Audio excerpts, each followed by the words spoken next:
New Zealand is famous for its breathtaking scenery, towering mountains, vast forests, and dramatic coastlines.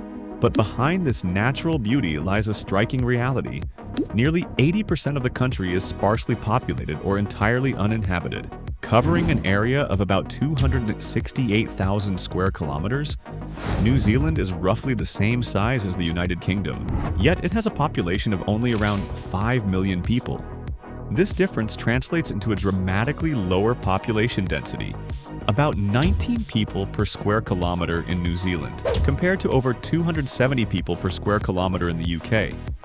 Most New Zealanders live in just a few urban centers, with nearly half concentrated in the Auckland region alone. To understand why so much of this land remains empty, it is essential to look at a combination of many factors. Together, these influences have shaped a country where vast landscapes have remained almost untouched by permanent human presence, preserving New Zealand's wild character while also creating unique challenges for development and infrastructure. Let's take a closer look at why. 1. Rugged, mountainous terrain. One of the most significant reasons why much of New Zealand remains sparsely populated is its dominant mountainous terrain and the vast areas of land inherently unsuitable for permanent settlement or agriculture. The country's main mountain chain, the Southern Alps, runs almost the entire length of the South Island, featuring numerous peaks over 3,000 meters, steep escarpments, and deep glacial valleys carved over millions of years. Beyond the towering mountains, large volcanic plateaus like the Central Plateau in the North Island, combined with rugged gorges, wetlands, and dramatic fjords cutting deep into the coastline, create formidable natural barriers to building infrastructure or expanding towns. As a result, despite the country's large land area, both Maori and European settlers over centuries chose to concentrate in fertile coastal plains and accessible river valleys. This combination of rugged, imposing landscapes and challenging environmental conditions has left most of New Zealand's territory largely wild and almost empty of permanent residents.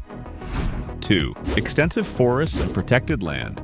Another major reason so much of New Zealand appears empty is the vast extent of forests, national parks, and protected conservation land that cover a significant share of the country. Over 30% of New Zealand's territory is legally designated as public conservation land, managed to preserve native ecosystems, wildlife, and natural heritage. These areas include iconic national parks such as Fiordland, Tongariro, and Abel Tasman, which encompass dense temperate rainforests, alpine environments, volcanic landscapes, and remote coastlines. Development and permanent settlement in these protected regions are strictly limited or entirely prohibited by law to safeguard biodiversity and cultural sites. Even outside national parks, many large tracts of native forest are preserved in reserves and forest parks, making them inaccessible for agriculture or urban expansion. The deliberate commitment to conservation has ensured that much of New Zealand retains its pristine character, but it also means that enormous swaths of land remain uninhabited and largely untouched by human activity. 3. Harsh climate in parts. Besides the harsh and often unpredictable climate that affects large portions of the country, particularly in mountainous and remote areas, contributes to the emptiness of much of New Zealand.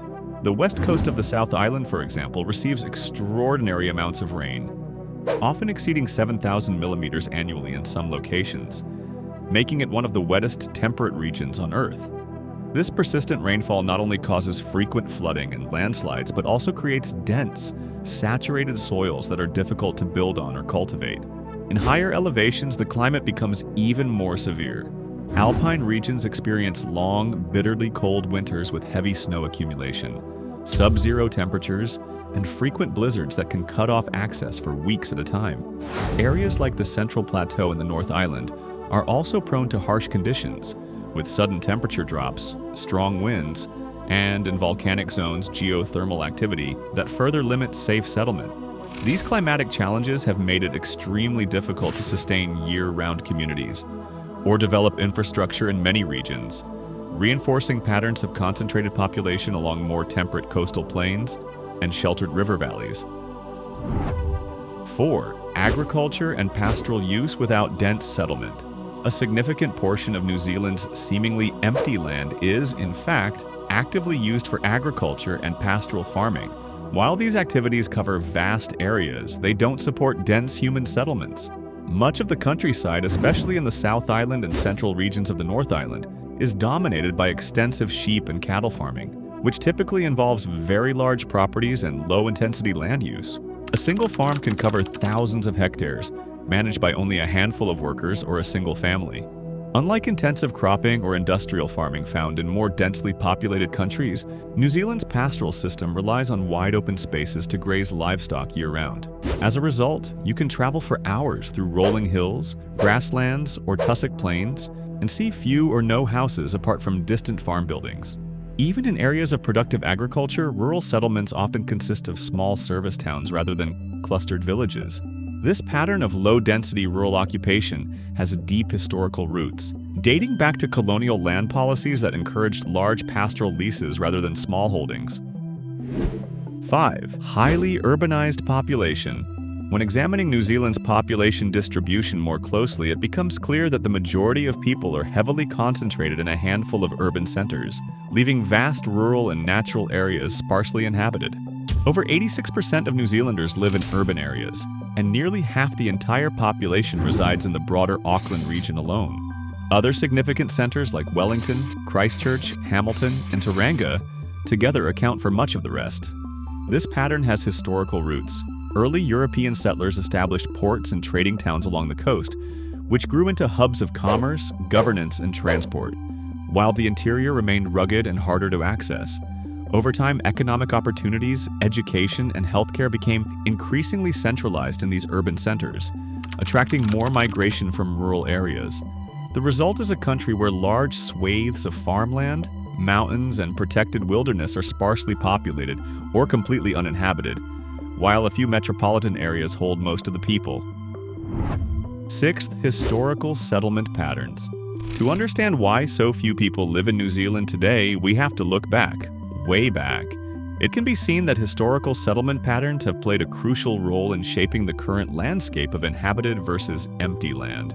Early Maori communities naturally settled in areas with abundant resources, such as fertile soils, sheltered harbors, and navigable rivers, favoring coastal plains and river valleys for fishing, agriculture, and transportation. When European settlers arrived in the 19th century, they too established towns and farms primarily in these accessible, fertile regions, often along the coast or near major waterways. The rugged interior and mountainous areas, by contrast, were left largely unexplored or used only for seasonal hunting and grazing. This initial concentration in favorable locations created a lasting legacy.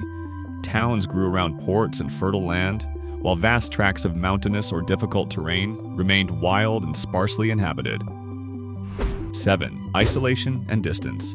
When looking at a map, New Zealand's profound geographical isolation immediately stands out. Situated in the southwestern Pacific Ocean, approximately 1,000 miles southeast of Australia, and even further from other major continents, New Zealand was one of the last large habitable landmasses to be settled by humans. This immense distance from global centers historically limited the flow of migration compared to more accessible regions. While immigration has played a vital role in its recent growth, the sheer effort and cost involved in reaching New Zealand meant that, for much of its history, population increases relied more heavily on natural growth rates. This isolation also fostered the development of a unique ecosystem and cultural identity, but it inherently restricted the sheer volume of people who could, or chose to, make New Zealand their home, contributing to the country's vast expanses of uninhabited land. Despite the sense of emptiness that so much of New Zealand's landscape conveys, the country remains an incredibly attractive destination for people from all over the world. In fact, it is precisely this vast, unspoiled environment, towering mountains, deep fjords, ancient forests, and wide open spaces, that draws millions of visitors every year. For many, the contrast between quiet wilderness and lively, welcoming cities creates a unique sense of freedom and possibility. While much of the land feels remote and untouched, New Zealand's stunning scenery, rich culture, and high quality of life continue to make it one of the world's most appealing places to visit and explore.